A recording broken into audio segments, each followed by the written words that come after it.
C'est un sujet qui me tenait à cœur car ancien militaire, j'ai servi sur ce continent et j'ai apprécié donc sa population et tout, et j'ai trouvé anormal que l'on ne mette pas plus en exergue les troupes africaines qui avaient été engagées en 1917 au Chemin des Dames. Ce sont des pièces originales.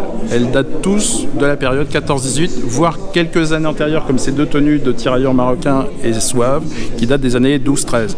Mais entrés en guerre en 14, ils étaient habillés comme ça. Les soldats déjà engagés à Verdun en 1916, dans des conditions horribles de combat, ont aussi subi des conditions climatiques terribles. Du fait du manque d'effectifs dans les soldats métropolitains, le gouvernement français fait appel à ces colonies et recrute un grand nombre de tirailleurs sénégalais pour pallier au manque de soldats sur le front.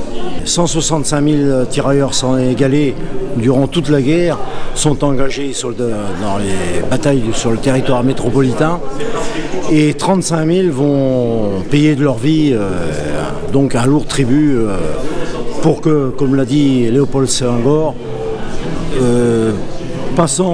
ils sont tombés pour que tu restes français. Voilà.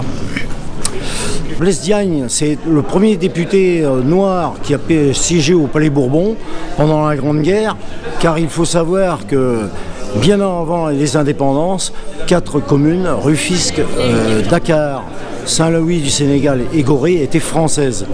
Donc il y a eu les électeurs qui ont donc élu M. Blaise Diagne, et Blaise Diagne a servi un peu de sergent recruteur, entre guillemets, et s'est chargé de recruter des tirailleurs sénégalais en Afrique occidentale française et équatoriale française, comme on disait à l'époque.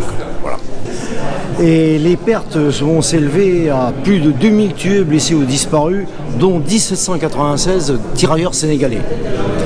C'est un fiasco total, on a avancé de quelques mètres et on n'a presque pas acquis de terrain au soir du 16 avril et on est loin d'avoir atteint l'an qui était l'objectif du général Nivelle. Peut-être peu de gens savent qu'il y a eu beaucoup de soldats africains, tirailleurs sénégalais qui sont battus à nos côtés et qui ont payé de leur vie. Et je trouvais qu'il était normal qu'on leur rende cet hommage car on en parle peu. J'ai trouvé dans un ouvrage dédié au 68e bataillon de tirailleurs sénégalais qu'un soldat de ce régiment avait fait un exploit et qu'il avait été donc décoré de la médaille militaire et de la croix de guerre avec palme, donc une citation à l'ordre de l'armée.